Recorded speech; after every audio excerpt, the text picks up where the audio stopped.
Times వచ్చింది question. Total 20 revolutions ఉన్నాయి, 20 విప్లవాలు ఉన్నాయి తెలుసా. మనం నిన్న ఒక అమిత్ షా మన కరెంట్ అఫైర్లో వచ్చింది. అమిత్ షా ఒక విప్లవాన్ని ఒక రివల్యూషన్ స్టార్ట్ చేశాడు. వైట్ రివల్యూషన్ 2.0 అని స్టార్ట్ చేశాడు. వైట్ రివల్యూషన్ 2.0 అని స్టార్ట్ చేశాడు అమిత్ షా. ఓకేనా. వైట్ రివల్యూషన్ దేనికని చెప్పాను? To Boost milk products. అంటే జస్ట్ పాల ఉత్పత్తిని పెంచడానికి, అంటే చాలా తక్కువ ఉన్నప్పుడు ఈ పాల ఉత్పత్తిని పెంచడం. అసలు రివల్యూషన్ విప్లవాలు అంటే ఇలా 2 రకాలు వస్తాయి మళ్ళీ విప్లవాలు అంటే. ఒకటి ఏమంటారు, అనగదొక్కినప్పుడు దానికి వ్యతిరేకంగా పోరాడడం. ఇప్పుడు మనకు రజాకారులు అనగదొక్కారు చాలా, అప్పుడు వ్యతిరేకంగా పోరాడు. అవి కూడా రివల్యూషన్స్ అంటారు, అవి కూడా రివల్యూషన్స్.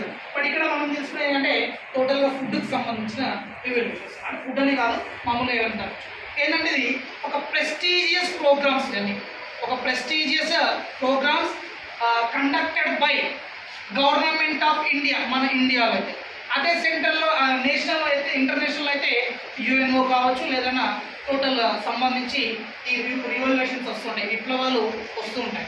ఓకేనా. మామూలుగా మన దగ్గర అయితే ఇండియాలో చాలా జరుగుతాయి అండ్ కొన్ని వరల్డ్లో కూడా జరుగుతాయి, డిస్కస్ చేద్దాం. ఓకేనా.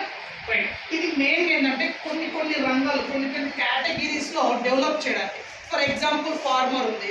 ఫార్మర్ అంటే వ్యవసాయంలో, అగ్రికల్చర్లో డెవలప్ చేయడానికి, మిల్క్ డెవలప్ చేయడానికి, జూట్ డెవలప్ చేయడానికి, క్రూడ్ ఆయిల్ ఉంటుంది, క్రూడ్ ఆయిల్ డెవలప్ చేయడానికి, ఇలాంటి దాంట్లో తీసుకొచ్చినాయి రివల్యూషన్. అవి దేనికనేది తీసుకొచ్చారు.